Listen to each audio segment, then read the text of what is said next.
देखना मेरे भाई, अगर आप किसी भी कंपटीशन एग्जाम की तैयारी कर रहे हैं ना, तो आप देखिए, आप उस वैकेंसी का वेट मत करो यार, समझदारी इसी में है। आप उस वैकेंसी का वेट मत करो। वैकेंसी अगर 5 साल में निकालना होगा गवर्नमेंट को ना, तो वो 5 साल में ही निकालेगी, है ना। वो नहीं निकालेगी हमारे हिसाब से, वो नहीं निकालेगी आपके हिसाब से, है ना। भले हम वोट उनको देते हैं, हम उनके फेवर में वोट देते हैं, जो भी करते हैं, जो भी हमारा अधिकार दायित्व है, हम सब उनके फेवर में करते हैं। लेकिन आपके फेवर में वो काम तभी करेंगे, तभी करते भी हैं जब उनका दिल करता है ना, जब वो उनको फायदा होना होता है। तो वो चाहे 5 साल में निकाले, चाहे 2 साल में, चाहे 6-6 महीने में निकालें, लेकिन वैकेंसी निकालेंगे अपने हिसाब से। लेकिन आप एक बात बताओ, वैकेंसी तो 1 ही मिनट में रिलीज होती है, 1 मिनट में, बस एक बटन दबाया, वैकेंसी रिलीज हो गई। लेकिन क्या आप एक बटन दबा करके तैयारी कर सकते हैं? नहीं कर सकते ना मेरे भाई।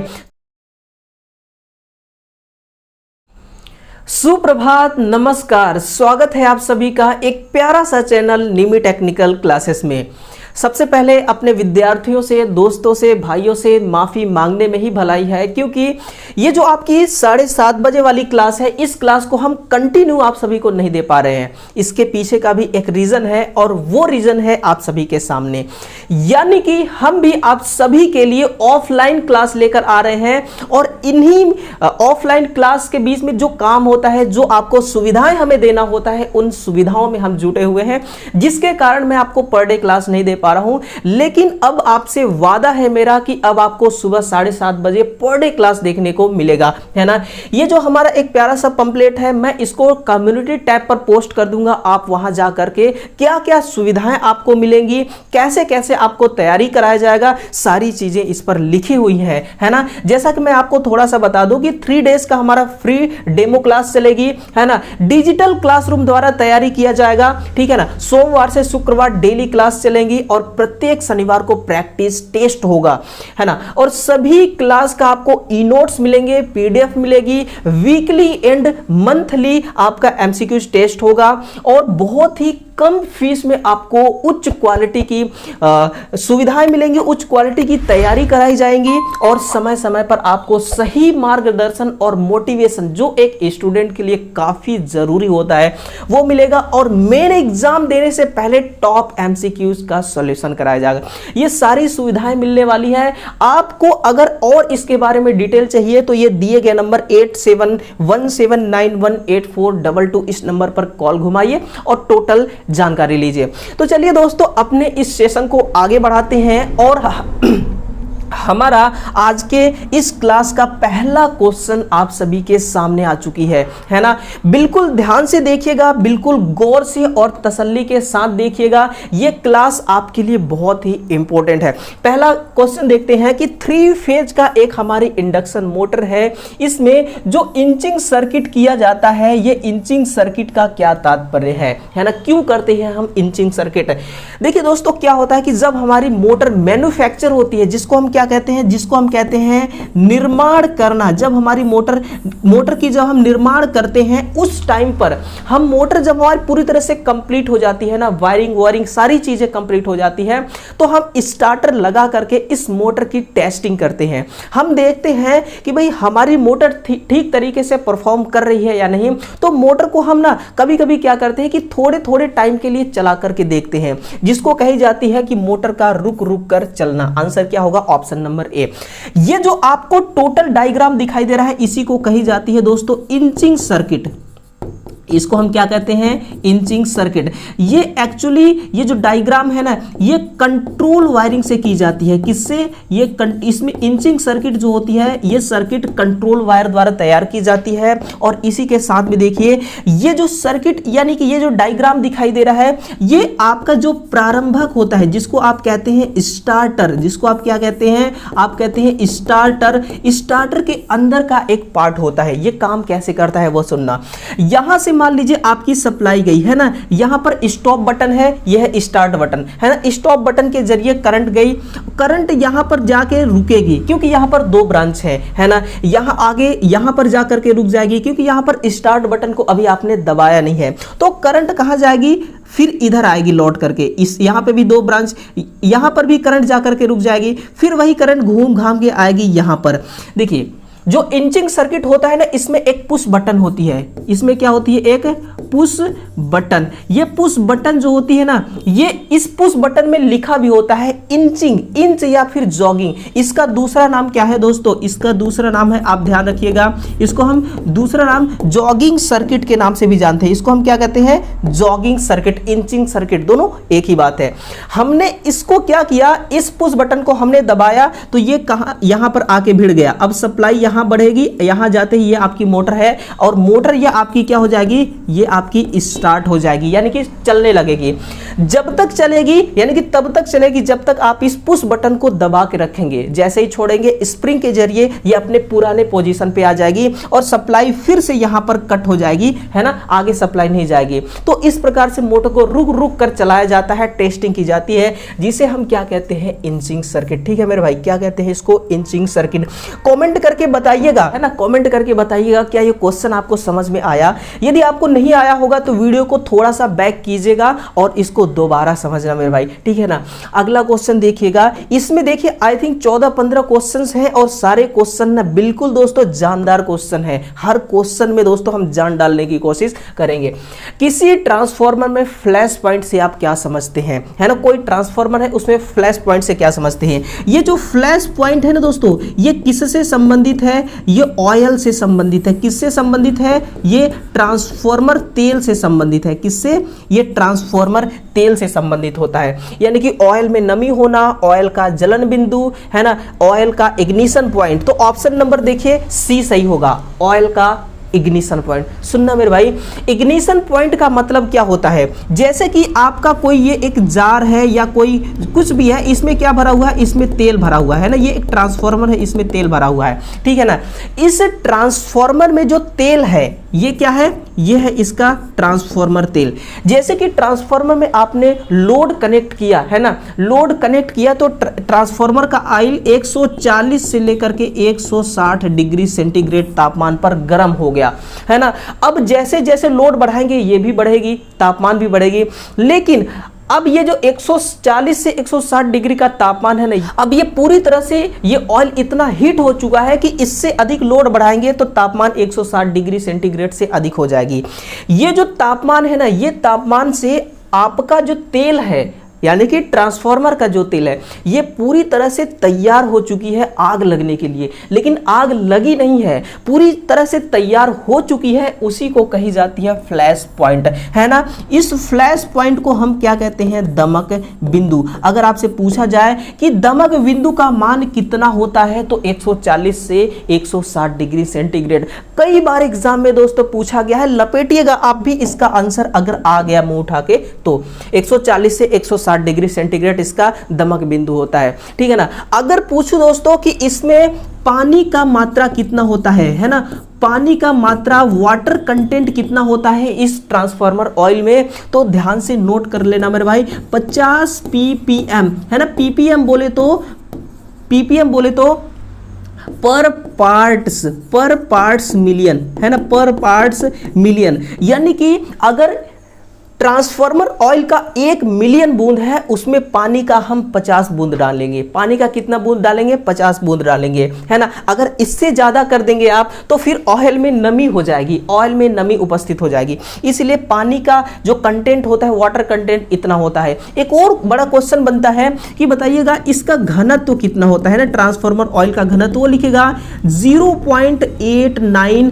ग्राम प्रति सेंटीमीटर क्यूब। ये क्या है? ट्रांसफार्मर ऑयल जो है इसका दोस्तों डेंसिटी होता है। ये क्या है? इसका डेंसिटी। और डाई इलेक्ट्रिक स्ट्रेंथ ये तो आप भूल ही रहे हैं, ये कितना होता है? फिल्टर से पहले होता है मेरे भाई, याद रखना, कितना? 40 किलोवोल्ट, और फिल्टर के बाद होता है 50 किलोवोल्ट, है ना। ये सारी चीजें एक ही साथ एक ही क्वेश्चन में आपको मिल रहा है। इससे ज्यादा और क्या चाहिए, है ना, इससे ज्यादा और क्या चाहिए, है ना। देखिए आपके एग्जाम के लिए ना जो चीज जरूरी है वही चीज आपको मिलेगा, है ना। एक्स्ट्रा चीजें क्या करेंगे लेकर के, बट थोड़ा सा एक्स्ट्रा लेकर के चलना जरूरी होता है ना। बिल्कुल दोस्तों, अपने लाइफ में शिक्षा को मूल महत्व देना, है ना। शिक्षा को जिस भी स्टूडेंट ने अपने लाइफ में उतार लिया ना, याद रखिएगा दोस्तों, उसको सिर्फ जमाना ही नहीं, इतिहास भी याद रखेगा, ठीक है ना। इसलिए आप रुकना नहीं, आप झुकना नहीं, आप कभी थकना नहीं। अगर आप रुकेंगे नहीं, अगर आप झुकेंगे नहीं, अगर आप थकेंगे नहीं ना,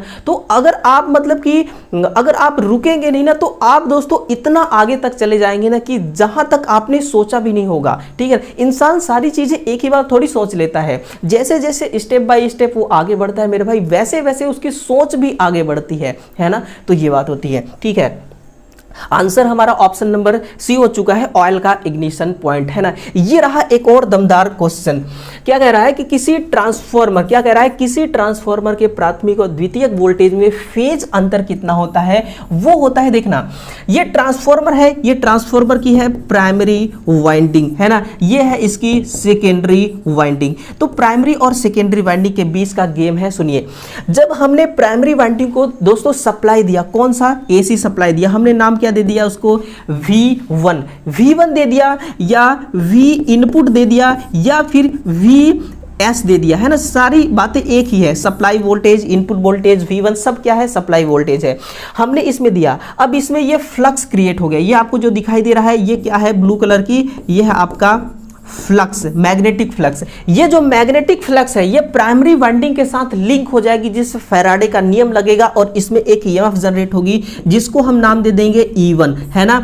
अब यही फ्लक्स सेकेंडरी वाइंडिंग में भी लिंक हो रही है, इसमें भी फैराडे का नियम लगेगा और इसमें एक वोल्टेज जनरेट होगा E2, है ना। E1 और E2 जनरेट हो गया। ये दोनों आपस में देखिए, E1 और E2 आपस में 180 डिग्री के अंतर में होते हैं। जब देखिए आपने ट्रांसफार्मर का नो लोड प्रचलन देखा होगा, तो उसमें भी एक देखिए ग्राफ बनता है, ये फ्लक्स का ग्राफ होता है, ये वोल्टेज का ग्राफ होता है ना। इसमें देखिए जो नो लोड हमारी करंट चलती है, ये क्या है, नो लोड करंट, है ना। इस नो लोड करंट के दो पैरामीटर्स होते हैं, आई नोट नो लोड करंट है, ये है आई म्यू, और दूसरा पैरामीटर्स है आई वोट, है ना। इसमें देखिए एक वोल्टेज जो प्राइमरी वाइंडिंग में जनरेट हो रही है E1, वो यहां पर रहती है, और E2 जो जनरेट हो रही है सेकेंडरी वाइंडिंग में, वो यहां पर रहती है। आप देख पा रहे होंगे प्राइमरी और सेकेंडरी दोनों 180 डिग्री के अंतर में है ना।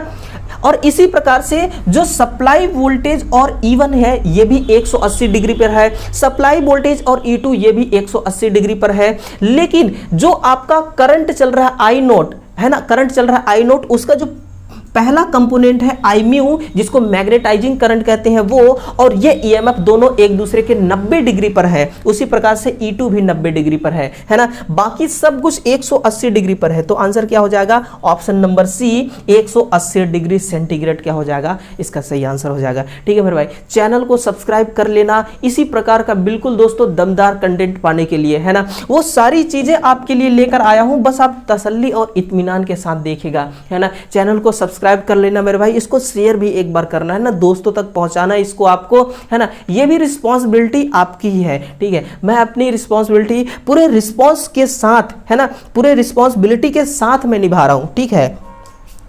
देखिए, एक वाट मीटर द्वारा पावर की गणना करने का सही सूत्र क्या है। देखिए इसका आंसर क्या हो जाएगा, ऑप्शन नंबर ए है पावर बराबर √3। ये क्या है, ये है आपका √, ध्यान रखिएगा, है ना, √3। एक वाट मीटर की संतुलित रीडिंग पावर बराबर W1 W2 W3, या पावर बराबर W1 प्लस W2, पावर बराबर ओनली 3 गुणे 1 वाट मीटर की संतुलित रीडिंग, है ना। तो यही कहलाती है मतलब पावर मापने की, ये क्या है, एक पावर मापने की वाट मीटर विधि है ना।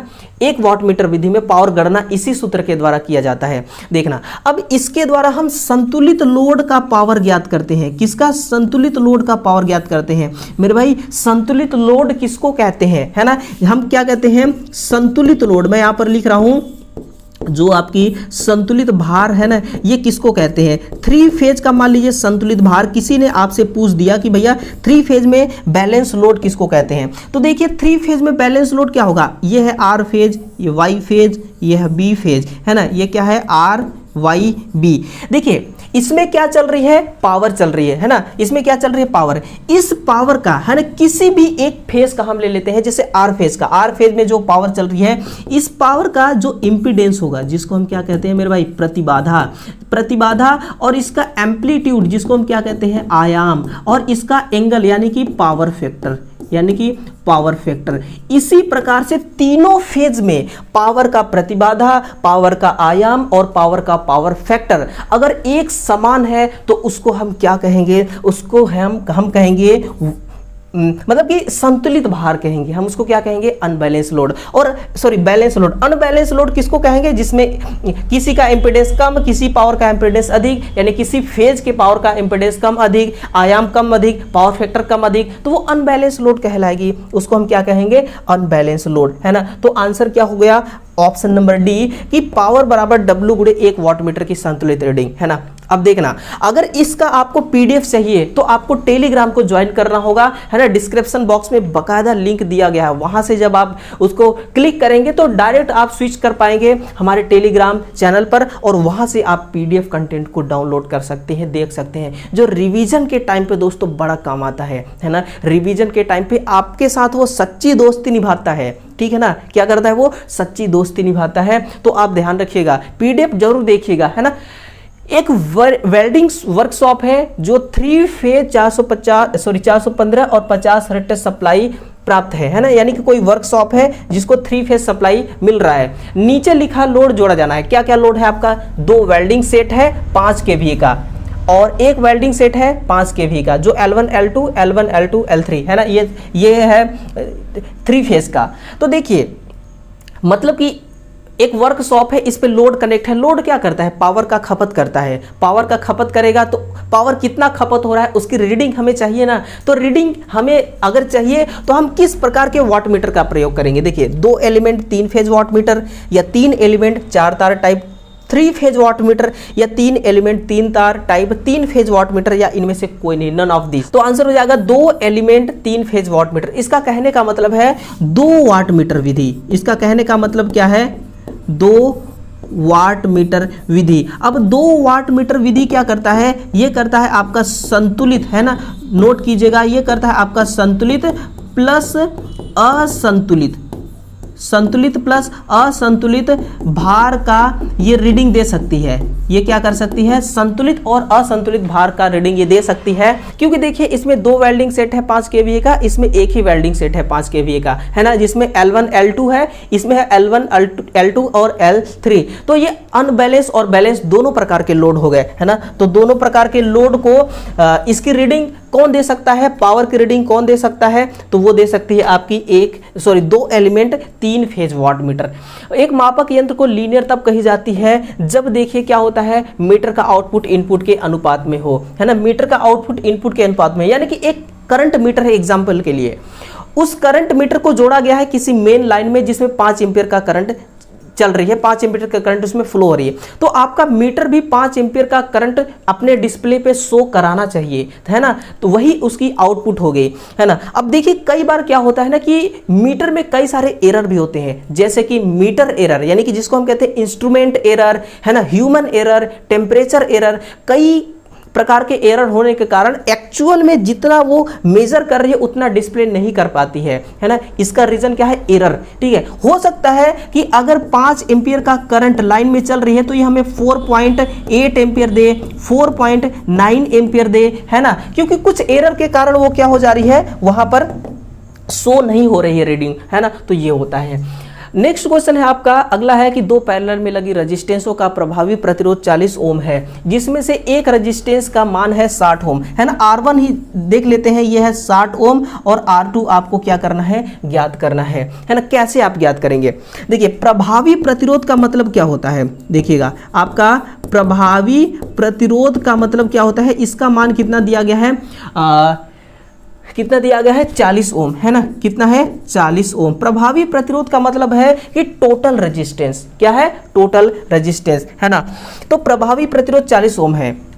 R1 का मान है आपका 60 ओम, और R2 आपको क्या करना है, R2 आपको ज्ञात करना है। कैसे आप ज्ञात करेंगे, देखिए 1/R बराबर 1/R1 प्लस 1/R R2 है ना, ऐसे ज्ञात होगा। तो 1 ये प्रभावी प्रतिरोध कितना है 40 ओम है ना, 40 बराबर 1/R1 ये है 60 प्लस 1/R2 ये क्या करना है, ये आपको ज्ञात करना है। इसमें देखिए जब आप लघुत्तम समापवर्तक निकालेंगे, अभी लघुत्तम समापवर्तक नहीं 1/R2 आपको ज्ञात करना है ना, तो आप क्या करेंगे 1/40 माइनस 1/60 ये हो जाएगी है ना 1/60। अब देखिए 1/R2 आपको ज्ञात करना है ना, 60 और 40 का लघुत्तम समापवर्तक कितना हो जाएगा 120, ठीक है ना। अब 4 3 12 3 और 6 दूना 12 2 ये हो गया, यानी कि 1/120 है ना, 1/120 जिसको हम क्या कह सकते हैं 120 ओम है ना। आंसर क्या कहाँ है, ऑप्शन नंबर डी में 120, ऑप्शन नंबर डी में क्या होगा इसका सही आंसर होगा है ना। तो R2 का मान कितना होगा यहाँ पर 120, R1 कितना है 60 है ना। ये आपस में कैसे कनेक्ट थे दोस्तों, ये आपस में थे पैरेलल में कनेक्ट है ना। अगला देखिए इलेक्ट्रोप्लेटिंग जैसे कार्य करते समय वस्तु को हमेशा किस इलेक्ट्रोड के साथ बांधा जाता है। देखिए ना, इसको हम कैथोड के साथ बांधते हैं और कैथोड के साथ बांधने का एक रीजन है, ये क्या है, एक मान लीजिए कि इलेक्ट्रोप्लेटिंग करने का एक सिस्टम है ना। इसके अंदर क्या भरा हुआ है इलेक्ट्रोलाइट, ये क्या है आपका इलेक्ट्रोलाइट, देखिएगा ये क्या है आपका इलेक्ट्रोलाइट भरी हुई है ना। इसमें एक एनोड है, ये वाली जो है ये वाली टर्मिनल किसकी है, ये है आपका एनोड, और इधर देखिए क्या होगा इधर कैथोड होगा। तो जिस पर हमें परत जमाना है उसको हम कैथोड पर रखेंगे कि एनोड पर, सवाल इसी पर टिकी है ना। अब देखिए हम इलेक्ट्रोप्लेटिंग करते क्यों हैं, तो इलेक्ट्रोप्लेटिंग दोस्तों जंग से बचने के लिए या फिर सुंदरता दिखाने के लिए, किसके लिए, सुंदरता दिखाने के लिए। कई बार हम ऐसा भी करते हैं कि गैप को भरने के लिए, कहने का मतलब कि आपको आपके पास 5 mm का कितना 5 mm का 5 mm साइज का कोई रॉड है, उसको आपको कहीं पर डालना है, जैसे कि ये हो गया है ना, इस पर आपको डालना है 5 mm का रॉड, यानी कि आपको डालना कितना है एक्चुअल में 5.2 mm का, लेकिन आपके पास है पीस कितने का 5 mm का।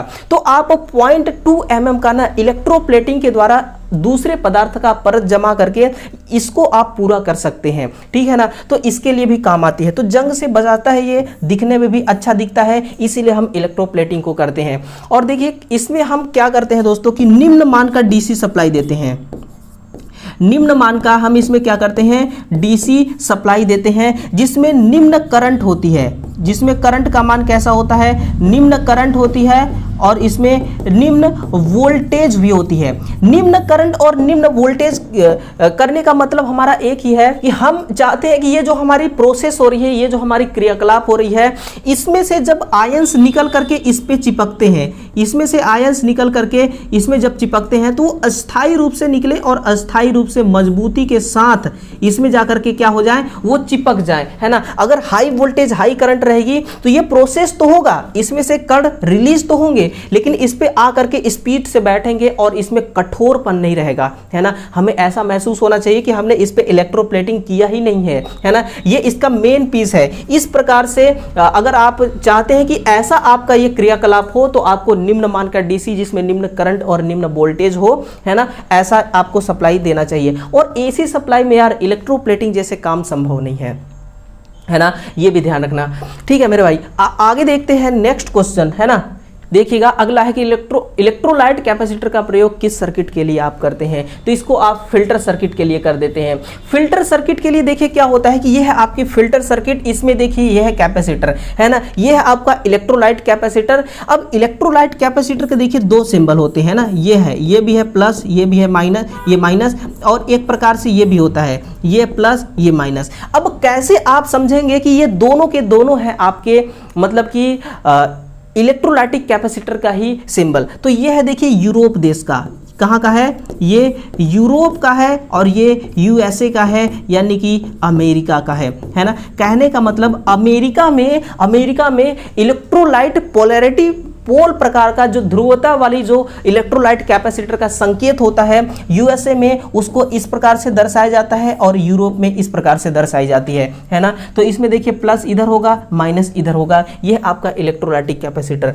और मेरे भाई इलेक्ट्रोलाइटिक कैपेसिटर जो होता है ना, ये देखिए कहने का मतलब कि कैपेसिटर का काम क्या होता है, तो कैपेसिटर स्पार्किंग को भी कम करती है ना, मोटर को सेल्फ स्टार्ट भी बनाती है और उसी के साथ में देखिए फिल्टर का भी काम कर रही है ना, कई सारे इसके काम है, पावर फैक्टर को भी सुधारती है, करंट और वोल्टेज के बीच में एंगल को भी दोस्तों ये कम करती है। तो कई सारे इसके काम हैं, अलग अलग फील्ड में इसका अलग अलग इस्तेमाल किया जाता है। यदि एसी की आवृत्ति 50 हर्ट्ज है तो कैपेसिटेंस 2 माइक्रोफैरड होगा, है ना। तो कैपेसिटिव रिएक्टेंस का मान कितना किलो ओम होगा, सिंपल सा कहने का मतलब XC बराबर 1/2 पाई FC, है ना। फॉर्मूला के अकॉर्डिंग आप मान रखिए यहाँ पर 2 गुणे 3.14, ये किसका मान है, पाई का। F है आपका 50 गुणे 2, है ना। और फिर क्या है, 2 माइक्रोफैरड, है ना। माइक्रो का मान होता है 10 घाते -6, ऊपर जाएगी तो 10 की घात हो जाएगी +6। ओके, यहां से देखिए, अब देखिए दोस्तों, ये पॉइंट कटेगा तो ऊपर वालों को फिर से डबल लड्डू बटेगा। हम ये भी कह सकते हैं 10 घात 8, है ना। तो ये हो गया, यानी कि ये देखिए 1 2 3 4 5 6 7 8, ऊपर कितने जीरो हो गए, 8 हो गए। और ये कितना होगा, देखिए 50 दूना 100, 100 दूना 200, है ना। और 314 दूना कितना होगा, 628, कितना होगा 628 और 2 जीरो और ले लीजिए, ठीक है ना। ये इतना हो गया। फिर देखिए ये 2 जीरो और ऊपर का 2 जीरो कट गया, ऊपर का 2 जीरो कट गया। अब भाग देंगे तो भाग तो जाएगा सबसे पहले एक बार ही जाएगा, है ना। यानी कि इसका मैंने कैलकुलेशन किया है कितना, फिर 5 बार में जाएगी, फिर 9 बार में, फिर 2 बार में जाती है, ठीक है। कितने बार में, 1 5 9 2, 1 5 9 2, ठीक है। अब पॉइंट में कुछ और करके आता है ओम में, जब आप इसको किलो ओम में बदलेंगे मेरे भाई 1.592 किलो ओम हो जाएगी, है ना। अब इतनी बड़ी संख्या को तो कोई मुंह से कैलकुलेट कर नहीं सकता है, कैलकुलेटर की आवश्यकता पड़ेगी, है ना। किसकी आवश्यकता पड़ेगी, कैलकुलेटर की आवश्यकता पड़ सकती है, या फिर प्रैक्टिस की आवश्यकता पड़ेगी। एनिल्ड कास्ट स्टील पदार्थों का हिस्टैरिसीस स्थिरांक का मान कितना होता है। देखिए हिस्टैरिसीस स्थिरांक किससे जुड़ा हुआ है, हिस्टैरिसीस लॉस से। किससे जुड़ा हुआ है ये जुड़ा है आपका हिस्टैरिसीस हानि से। हिस्टैरिसीस हानि का फॉर्मूला क्या होता है ना, हिस्टैरिसीस स्थिरांक F और B मैक्स 1.6 गुणे V।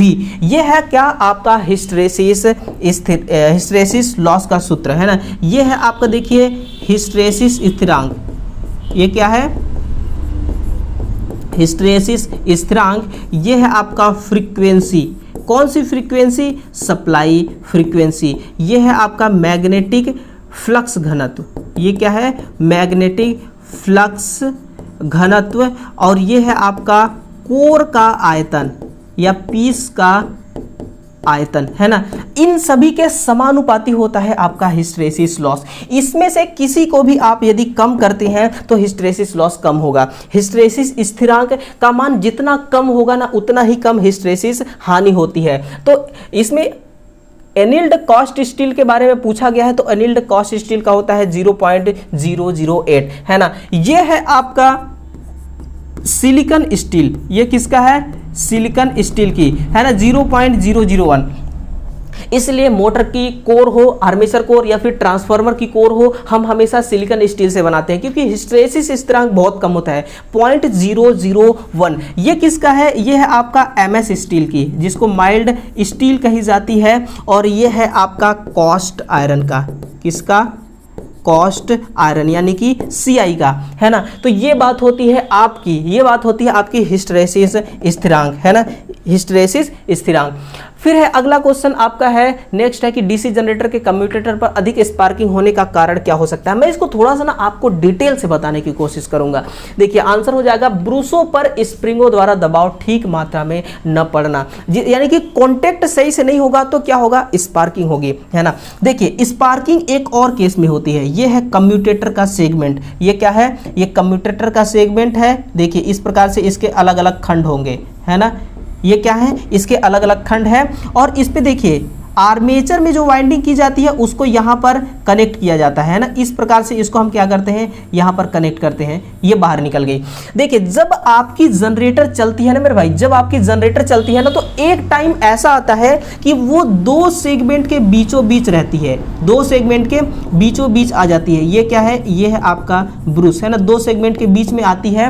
वैसे ही ये जो कॉइल है अलग अलग सेगमेंट में जुड़े हैं। जब ये ब्रूस दोनों सेगमेंट के बीच में आती है तो कॉइल आपकी शॉर्ट हो जाती है। अगर स्टार्ट में इस कॉइल में करंट इस तरफ प्रवाहित हो रही होती हो तो वो शॉर्ट होने के बाद इधर प्रवाहित होने लगती है, यानी कि करंट का परिवर्तन तुरंत हो जाता है, जिससे वोल्टेज भी विपरीत दिशा में जनरेट होती है। और मेरे भाई वो वोल्टेज क्या करती है, सप्लाई वोल्टेज का विरोध करने लगती है लेंज के नियम के द्वारा, जिसमें से क्या होता है, यहां पर दोस्तों बहुत खतरनाक स्पार्किंग होती है। क्या होती है, बहुत ही खतरनाक स्पार्किंग होती है। तो स्पार्किंग होने का कितने कारण हो गए, स्पार्किंग होने का दो कारण हो गए। ठीक है दोस्तों, वीडियो को शेयर जरूर करना, है ना, बस आपसे एक ही मेरी तमन्ना है, बस आपसे एक ही मेरा गुजारिश है ना, और एक ही मेरा दरख्वास्त है कि वीडियो को शेयर आप जरूर करना, है ना। आप शेयर करेंगे तो आपके अलावा भी दूसरे विद्यार्थी क्या करते हैं कि वो देख पाएंगे, है ना, जिसको मालूम नहीं है वो भी देखेगा, है ना। और कंटेंट को एक लाइक जरूर दीजिएगा। आपका एक लाइक ना मेरे लिए मोटिवेशन का एक खुराक का काम करता है, ठीक है ना। तो वो खुराक उम्मीद है आपसे आप जरूर देंगे, है ना, आप जरूर देंगे। कम से कम वोल्टेज का वह कौन सा मान, बताइएगा कि कम से कम वह कौन सा वोल्टेज है जिस मान पर मनुष्य को विद्युत का झटका लगता है। विद्युत का झटका देखिए ज्यादा से ज्यादा वोल्टेज होगा उसी पर लगेगा, लेकिन महसूस वाली जो बात है, फीलिंग वाली जो बात है ना, जो स्टूडेंट प्यार मोहब्बत में फंसा होगा ना, वो फीलिंग को बहुत अच्छी तरह से फील करता होगा, महसूस कर पाता होगा। तो आपको विद्युत का झटका लगता है, आपको महसूस करा देता है, उस वोल्टेज का मान कितना है, तो 30 से 50 वोल्ट, है ना, कितना होगा, 30 से 50 वोल्ट। देखना मेरे भाई क्या होता है कि अगर शरीर, देखिए जो आपकी बॉडी होती है ना, ये शरीर का जो प्रतिरोध होता है ना, इसी पर निर्भर करता है करंट का झटका। यानी कि अगर शरीर आपका कैसा है, सूखा है ना, जिसमें प्रतिरोध का मान कैसा होगा, प्रतिरोध इसमें क्या होगा, निम्न होगी, जिससे आपको जो झटका लगेगी मेरे भाई वो भी क्या होगी, वो भी कम लगेगी। लेकिन अगर आपका जो शरीर है ना वो पानी से भीगा हुआ है तो इसका भी जो प्रतिरोध का मान है, सुन लीजिए, कैसा होगा, उच्च होगा, जिससे आपको झटका कैसा लगेगा, अधिक लगेगा। इसीलिए कई बार आपको कहा जाता है कि भाई अगर हाथ में पानी लगा हुआ है, हाथ आपका गीला है, पैर आपका गीला है या कपड़े गीले हैं, तो कृपया करके आप स्विच सॉकेट को टच ना करें, है ना, किसी भी विद्युतीय उपकरण को टच ना करें। क्यों ना करें, उसका रीजन यहां पर बता रहा हूं मैं, उसका क्या बता रहा हूं, रीजन बता रहा हूं कि इसलिए अगर आप टच करेंगे ना तो सिंपल सी बात है आप झटका खाएंगे, है ना। कार्बन रेजिस्टेंस का कलर कोड का मान ज्ञात करने का सही फॉर्मूला क्या है, तो देखना पहला रंग प्लस 10 गुणे दूसरा रंग प्लस 10, तीसरा रंग जो भी ऑप्शन में होगा आप देखिए, है ना, जो भी ऑप्शन में होगा, ऑप्शन नंबर सी में है, पहला रंग गुणे 10 प्लस दूसरा रंग गुणे 10 गुणे तीसरा रंग। जो तीसरा रंग है ना ये किसको बताता है दोस्तों, ये गुणज को बताता है, किसको, ये मल्टीप्लायर को बताता है, किसको, मल्टीप्लायर को। देखिए ये पहला कलर, ये दूसरा कलर, ये तीसरा कलर, तीसरा कलर किसको बताएगा, मल्टीप्लायर को बताएगा, है ना, मल्टीप्लायर को बताता है, गुणक को, यानी कि आपको गुणा करना पड़ता है। और चौथा जो कलर है वो बताता है टॉलरेंस को, किसको बताता है, वो टॉलरेंस को बताता है। यानी कि आपका अगर सोने का है, सोना कलर है, अगर किसी कार्बन रेजिस्टेंस में चौथी कलर, लास्ट वाली कलर, तो उसका टॉलरेंस कितना होगा, चांदी का है। अगर कोई कलर नहीं है तो उसका टॉलरेंस कितना है। तो एक्चुअली में क्या होता है कि वो किसको बता रहा है, वो बता रहा है टॉलरेंस को, है ना, जिसको हम कहते हैं सहनशीलता। तो इस प्रकार से आप इसका रेजिस्टेंस का मान जो है वो ज्ञात कर सकते हैं। किरचॉफ के नियम के अनुसार बताइए, ये एक जंक्शन है ना, इसमें करंट के नियम को बता रहा है, पूछ रहा है आपसे कि जंक्शन पर, ये क्या है आपका, ये पॉइंट क्या है आपका, ये है आपका जंक्शन। इस जंक्शन पर करंट का मान कितना होगा, है ना, करंट आई की वैल्यू बताइएगा कितना होगा, है ना। देखिए मैं आपको एक एग्जांपल से समझा रहा हूं, जैसे कि कोई चौराहा है, ये मान लीजिए एक चौराहा है ना, ये क्या है, ये है देखिए एक चौराहा, ठीक है ना, ये क्या है, ये एक चौराहा है। अब इस चौराहे से देखिए क्या होगा, 1 मिनट, है ना। इस चौराहे से क्या होगा कि गाड़ियां चौराहे में आएंगी, है ना, गाड़ियां क्या होंगी, चौराहे में आएंगी और चौराहे से क्या हो जाएंगी, चली भी जाएंगी। ये चौराहा है, इधर से मान लीजिए गाड़ियां आई, है ना, तो गाड़ियां इधर निकल जाएंगी, ठीक है। इधर से गाड़ियां आई तो ये गाड़ियां इधर निकल जाएंगी। क्या कोई गाड़ी बीच में रुक रही है? नहीं। अरे किसी का ससुराल थोड़ी है चौराहे पे, बीच चौराहे पे ही किसी का घर थोड़ी है कि कोई जाकर के घर में रुक जाएगा, कोई नहीं रुकेगा यार। अगर इधर से जा रहे हैं तो आगे निकल जाएंगे, है ना, सिंपल सी बात है। वैसे ही करंट इसमें एंटर कर रही है, इस जंक्शन पॉइंट पे एंटर कर रही है ना, तो वो भी रुकेगी नहीं, वो भी आगे को निकल जाएगी, ठीक है ना। तो इसमें क्या बचेगा फिर, यहां पर 0 बचेगी, कुछ भी नहीं बचेगा। तो करंट का मान क्या होगा, 0। जंक्शन पर मिलने वाले करंटों का गणितीय योग जो होगा वो क्या होगा, 0 हो जाएगा। वो क्या होगा दोस्तों, वो 0 हो जाएगा। तो बस इतना सा याद रखेगा, है ना। हर क्वेश्चन का आंसर देखिए बहुत ही आसान लैंग्वेज में आप तक पहुंच चुका है ना, बहुत ही प्यारी लैंग्वेज में आप सभी तक पहुंच चुका है। देखिए दोस्तों, हम 15 क्वेश्चनों का सॉल्यूशन देख चुके हैं। हर क्वेश्चन अपने आप में ना बहुत इफेक्टिव था, हर क्वेश्चन अपने आप में बहुत लॉजिकल था। एग्जाम जब आपका होता है ना तो यही सारे क्वेश्चंस आते हैं, है ना। इसलिए देखना मेरे भाई, अगर आप किसी भी कंपटीशन एग्जाम की तैयारी कर रहे हैं ना, तो आप देखिए, आप उस वैकेंसी का वेट मत करो यार, समझदारी इसी में है। आप उस वैकेंसी का वेट मत करो। वैकेंसी अगर 5 साल में निकालना होगा गवर्नमेंट को ना, तो वो 5 साल में ही निकालेगी, है ना। वो नहीं निकालेगी हमारे हिसाब से, वो नहीं निकालेगी आपके हिसाब से, है ना। भले हम वोट उनको देते हैं, हम उनके फेवर में वोट देते हैं, जो भी करते हैं, जो भी हमारा अधिकार दायित्व है, हम सब उनके फेवर में करते हैं। लेकिन आपके फेवर में वो काम तभी करेंगे, तभी करते भी हैं जब उनका दिल करता है ना, जब वो उनको फायदा होना होता है। तो वो चाहे 5 साल में निकाले, चाहे 2 साल में, चाहे 6-6 महीने में निकालें, लेकिन वैकेंसी निकालेंगे अपने हिसाब से। तो आप वैकेंसी का वेट मत करो, है ना। वैकेंसी जरूर आएगी, लेकिन आप एक बात बताओ, वैकेंसी तो 1 ही मिनट में रिलीज होती है, 1 मिनट में, बस एक बटन दबाया, वैकेंसी रिलीज हो गई। लेकिन क्या आप एक बटन दबा करके तैयारी कर सकते हैं? नहीं कर सकते ना मेरे भाई। तो इसीलिए मैं कह रहा हूं, पहले से तैयार रहिए। क्या करिए, पहले से तैयार कर रहिए, है ना। अगर आपको दिक्कतें आ रही हैं तो कोई बात नहीं, दिक्कतें सभी को आती हैं। पार्ट टाइम जॉब कहीं पकड़ लीजिए, पार्ट टाइम जॉब करते रहिए, है ना। तो ये चीजें, ये लाइफ का एक पार्ट है यार, है ना। कहते हैं ना कि परेशानियां बहुत है घर में, मैं क्या करूं। अगर आप परेशानियों को देखोगे ना, तो परेशानियां बहुत बड़ी दिखती जाएंगी, बहुत बड़ी लगने लगेंगी। लेकिन आप अगर फोकस उस पॉइंट पर करेंगे जहां पर आपको जाना है, तो आपको वो परेशानियां दिखेगी ही नहीं, है ना। आपको वो पॉइंट दिखेगा कि आपको जाना कहां पर है। तो डिपेंड आप पर करता है कि आप सोचते कैसे हैं, आपका मेंटलिटी कैसा है ना। तो आपको फिजिकल और मेंटली दोनों रूप से स्ट्रांग होना चाहिए। और मुझे ऐसा लगता है ना कि इस दुनिया का सबसे बड़ा जो योद्धा होता है ना, वो एक स्टूडेंट ही होता है ना। स्टूडेंट को कोई हरा नहीं सकता है, कोई भी ताकत स्टूडेंट को नहीं हरा सकता। स्टूडेंट या तो जीतता है या फिर खुद से ही हारता है, उसको कोई नहीं हरा सकता, है ना। तो आप हारना मत कभी भी, है ना। लड़ने से पहले आप हारना कभी भी मत मेरे भाई। और जो तैयारी है उसको, कंटेंट जो हम दे रहे हैं आपके लिए, आपके तैयारी के लिए, ये आपके लिए बहुत सूटेबल है, इसलिए तैयारी को कंटिन्यू रखिएगा। चलिए मिलते हैं कल सुबह 7:30 बजे, फिर से मिलने वाले दोस्तों। चैनल को सब्सक्राइब कीजिएगा, वीडियो को एक लाइक कीजिएगा और शेयर जरूर करना मेरे भाई, है ना। कम्युनिटी पोस्ट पर मैं इस पंपलेट को शेयर जरूर करूंगा, आप वहां से इसको देख लेना, इसको बच्चों तक भेजना, दोस्तों को बताना, है ना। कोई भी जानकारी हो आपको तो इस नंबर पर, है ना। मैं एक बार ये नंबर बड़े बड़े अक्षरों में लिख दे रहा हूं, 8717918422, है ना। यही हमारा मेन नंबर है, यही हमारा व्हाट्सएप नंबर है। और ऐसा नहीं कि कोई टीम आपका कॉल उठाएगी, कोई नहीं, मैं खुद कॉल रिसीव करूंगा, क्योंकि ऐसा नहीं, मैं इतना बड़ा भी आदमी नहीं हूं, मैं भी आप ही के जैसा हूं, है ना। आप कॉल करेंगे, डायरेक्ट बात मुझे से होगी, है ना। तो चलिए, उम्मीद है ये क्लास आपको बहुत मजेदार लगा होगा, शेयर जरूर करना मेरे भाई एक बार, है ना।